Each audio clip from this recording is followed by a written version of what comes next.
Bom, pessoal, para quem acha que o Apocalipse já acabou, ainda não acabou não, tá? Mas agora que nós vimos cada capítulo, vimos as figuras de linguagem de uma forma superficial, eu vou fazer aqui uma primeira síntese do livro, tá? Pra gente poder dar uma analisada, e depois vão ter outras sínteses ainda, tá? O Apocalipse ainda não acabou.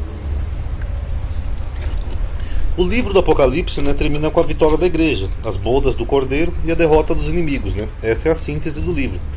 Ele escreve para uma comunidade perseguida, lá 7 igrejas. Aí ele fala de besta, dragão, testemunhas, prostituta, tudo, e no final tem a vitória do Cordeiro, aí vem as bodas, né, a nova aliança, tal. Então seria mais ou menos assim, então eu acho desnecessário falar muito do capítulo 22 ou 21, porque não tem muito o que falar, tá bom? Agora vamos analisar alguns detalhes do livro, né? Primeiro, a ambiguidade do livro. Mais que qualquer outro livro apocalíptico, o Apocalipse traz figuras ambíguas, isto é, ele utiliza os mesmos simbolismos para coisas opostas. O que é bem estranho, né, no livro. Acho que nenhuma outra literatura é assim, ó. Que nem ele fala de uma mulher santa e uma mulher prostituta. Então fica difícil identificar quem é a mulher, qualquer uma das duas. Porque, por exemplo, tem gente aí que fala, não, mas mulher é igreja, amadinho. Então, se mulher é igreja aqui também. Porque é a mesma expressão. Jesus e a besta eu já mostrei naquele vídeo, né? Inclusive na lista para membros também eu mostrei mais detalhes, né? Porque as características da besta e de Jesus no Apocalipse são parecidas. Dá a impressão que o autor quer mostrar um falso Messias, né? Um falso profeta. Porque, por exemplo, a besta foi ferida de morte e depois foi curada. E toda a terra se maravilhou. Jesus também, ó. Jesus foi morto, mas foi ressuscitado. Ele viveu e toda a terra se maravilhou. A besta age por 42 meses, o mesmo período do ministério de Jesus e das duas testemunhas. Então nós temos duas bestas agindo aqui por 42 meses, que nem as duas testemunhas, ó. 1260 dias. Então é meio estranho para um livro que quer transmitir uma mensagem para uma comunidade perseguida, que ele coloque informações ambíguas. Porque se você fosse um cristão de uma daquelas 7 igrejas daquela época, e você visse, por exemplo, ou alguém fazendo sinais de prodígios, você não saberia se era a besta ou uma testemunha de Deus. Enfim, a besta teve poder para agir sobre toda a tribo, língua e nação, que nem Jesus, ó. E com teu sangue nos compraste de Deus, para Deus, de toda a tribo, língua, povo e nação. Então Jesus, com o sangue dele, ele comprou essas pessoas de quem? Da besta? Porque aqui no capítulo 13 fala que a besta foi dado o poder sobre toda a tribo, língua e nação. A besta que viste foi e já não é, há de subir. Quer dizer que ela era, já não é agora, mas haveria de subir, ó. A besta que era no passado não é agora e que ainda é. É as mesmas características que ele fala de Jesus, ó, daquele que é e que era e que há de vir no futuro.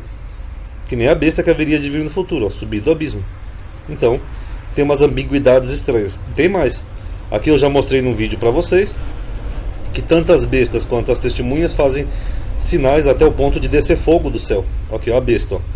E faz grandes sinais, de maneira que até fogo faz descer do céu. As testemunhas também, ó. E se alguém lhes quiser fazer mal, fogo sairá da sua boca e devorará seus inimigos. Então imagina um cristão primitivo lendo esse livro. Como é que ele ia saber, se visse alguém fazendo descer fogo do céu, se era uma das bestas ou uma das testemunhas?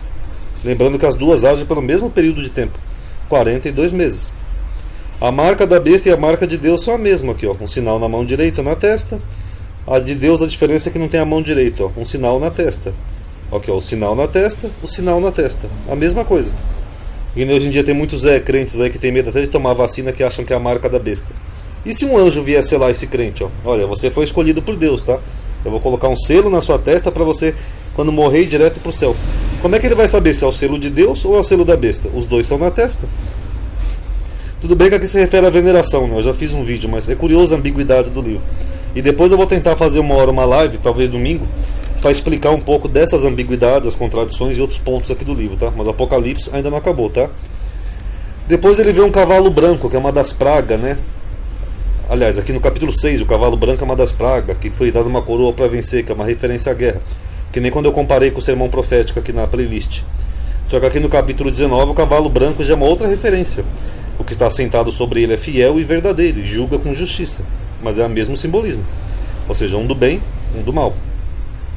Aqui no capítulo 19, ele fala que esse que estava no cavalo, que era fiel e verdadeiro, ele tem um novo nome escrito, né? Que ninguém sabe senão ele mesmo. Inclusive muitos usam isso para dizer que Jesus é Deus, né? Porque ele tem um nome que só ele sabe. Só que aqui no capítulo 2 ele fala das igrejas também, que aquela pessoa que prosperasse, que vencesse, receberia um novo nome e que ninguém conheceria, a não ser aquele mesmo que recebe. Aqui no capítulo 11 ele mede o templo de Deus, né, que é o templo de Jerusalém, com uma cana, e ele mede o templo. Aqui no capítulo 21 ele pega uma cana e mede a cidade santa. Então é uma ambiguidade, sendo que o templo ia ser destruído e a cidade ia ser descida à terra, né, dentro do livro. Falta de cronologia. No capítulo 6 o cordeiro rompe os 7 selos, né? Aí vem as pragas, que nem nós já vimos. Mas os temas das pragas só vão ser retomados em capítulos adiantes. E esse é um dos problemas do livro. Às vezes a gente está analisando uma coisa num capítulo, aí a gente tem que pular vários capítulos para entender do que ele está falando naquele capítulo anterior. Que nem, por exemplo, aqui, ó, quando ele abre o 5º selo, ele vê debaixo do altar as almas dos que foram mortos por causa da palavra de Deus, e foram dadas a cada um deles uma comprida veste branca. Só que aí ele retoma o assunto no capítulo 7, sobre quem eram esses mortos aqui que estavam vestidos de branco, ó, e estavam vestidos de branco. E estranhamente ele já não sabe mais quem é, porque o anjo pergunta para ele, ó, quem são e de onde vieram? E ele responde para o anjo, o senhor que sabe, eu não sei de nada, eu não estava nem aqui, eu não sei de nada. Mas aqui ele tinha visto e tinha dito quem eram essas pessoas de veste branca. No outro capítulo ele já não sabe de nada. Aqui ele fala de 4 animais, né, onde ele vai retomando o tema sem ser muito claro, mas ele vai retomando em outros capítulos do livro. Aqui no capítulo 13 ele fala da besta, né, que tem 7 cabeças, 10 chifres, etc. Mas aí ele só vai explicar quem que é a besta no capítulo 17. Ó, por que te admiras? Eu te direi o mistério da mulher e da besta que atrás, a qual tem 7 cabeças e 10 chifres. Aqui no capítulo 12 ele fala de um menino que haveria de reger as nações com a vara de ferro, né, da mulher que estava dando à luz. Ele só vai retomar o tema no capítulo 19. Ó. Ele regerá com vara de ferro.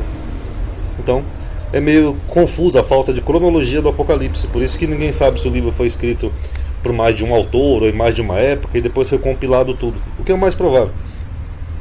E aí tem algumas contradiçõezinhas, né, alguns detalhes sutis também no livro, que nem, por exemplo, ó, quando o 5º anjo toca a trombeta, ele vê uma estrela que cai do céu na terra, e essa estrela foi dada a chave do poço do abismo, quer dizer que foi Deus que enviou com algum propósito.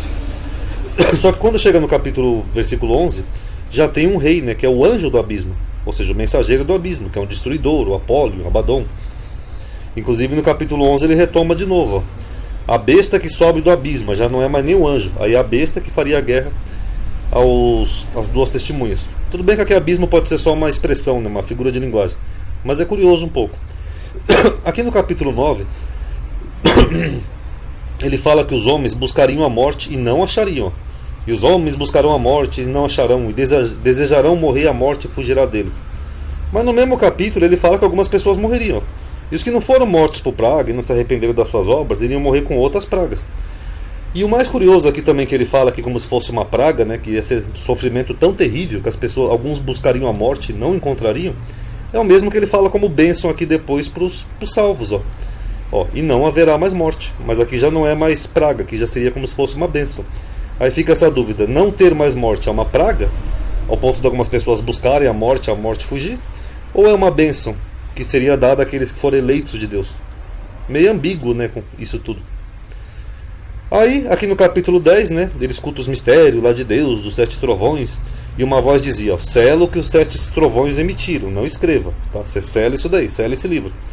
Quando chega no capítulo 20, o anjo fala para ele, ó, não sela esse livro, tá? Não sela não, porque está próximo o tempo de acontecer essas coisas. Então é curioso que aqui é mandado ele selar o livro, e aqui ele já não pode selar o livro. Aqui no capítulo 11 ele fala do templo de Deus, né? Ele fala, e abriu-se no céu o templo de Deus, um tema que ele retoma em vários outros versículos, ó. Eu só separei 2 para vocês verem, ó, o templo de Deus.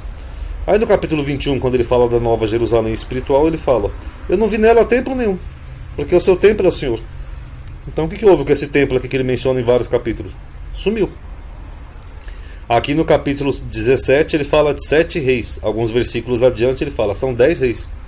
Então fica meio confuso também, né? Pode ser a visão de mais de um autor. Duplicatas, eu não vou nem falar que são 7 anjos, 7 taças, 7 pragas, 7 selos. O número 7 é bem recorrente no Apocalipse, senão vai ficar um vídeo cansativo e desnecessário. Eu vou mostrar só algumas duplicatas aqui, ó. Ele vê um dragão vermelho, né, de 7 cabeças e 10 chifres, no capítulo 12. No capítulo 3 já é a besta, que tem 7 cabeças e 10 chifres. Por mais que a gente adote aquela teoria dos herodianos, é inegável que ambas têm as mesmas características: 7 cabeças, 10 chifres. Aqui no capítulo 5 ele fala de 4 animais, 4 seres viventes, que eu já mostrei para vocês. No capítulo 9 já são 4 anjos, mas o simbolismo parece que é o mesmo. Parece que esse autor aqui entendia que eram 4 animais, e esse outro autor entendia que eram 4 anjos. Que nem aqui, esse autor chamava o inimigo de dragão, e esse autor chamava o inimigo de besta, Therion em grego. Aqui o capítulo 21 e o 22, que são os dois últimos, ele faz só uma repetição desnecessária. Ele fala os tímidos, incrédulos, abomináveis, homicidas, que se prostituem, feiticeiros, idólatras, mentirosos. Sua parte é no lago de fogo que arde, tal, a segunda morte. Quando chega aqui no capítulo 22, ele repete de novo. Vai ficar de fora os cães, os feiticeiros, que se prostituem, os homicidas, os idólatras, etc. E quem ama e comete a mentira. Então a mesma coisa. Aqui no capítulo 21 também ele fala: a cidade que eu vi não precisa de sol nem lua, porque o cordeiro é a sua lâmpada. Ele não precisa nem de sol nem de lua na cidade nova lá que ele viu no céu. No capítulo 22 ele repete o mesmo: e ali não haverá mais noite, e não necessitarão de lâmpada e nem da luz do sol, porque o Senhor Deus as ilumina, e reinarão com ele para todo sempre. Nota também uma diferença sutil aqui, que ele fala o cordeiro no capítulo 21, e aqui ele fala o Senhor Deus no capítulo 22. Então esses pequenos detalhes dá a entender que o livro talvez fosse obra de mais um autor, tá? Já a ambiguidade aqui pode ser aquilo que eu já mostrei no vídeo aqui, de versículos controversos, antagônicos, para tentar transmitir uma mensagem. Como o Apocalipse está tentando combater um falso culto, o que o autor do Apocalipse quer mostrar, que nem aqui na marca da besta, é que o culto, vamos chamar assim, do inimigo, da besta, de Satanás, ele tenta imitar o culto de Deus. É isso que ele está fazendo com essa ambiguidade. Mas eu vou discorrer melhor sobre a ambiguidade ou no próximo vídeo ou numa live. Isso se vocês quiserem, tá? Comentem aí. Porque vocês vão entender um pouquinho o porquê dessa ambiguidade aqui, de coisas duplas, usando o mesmo simbolismo. Tá bom, pessoal? Aí comentem aí e obrigado aos que estão comentando. Paz a todos.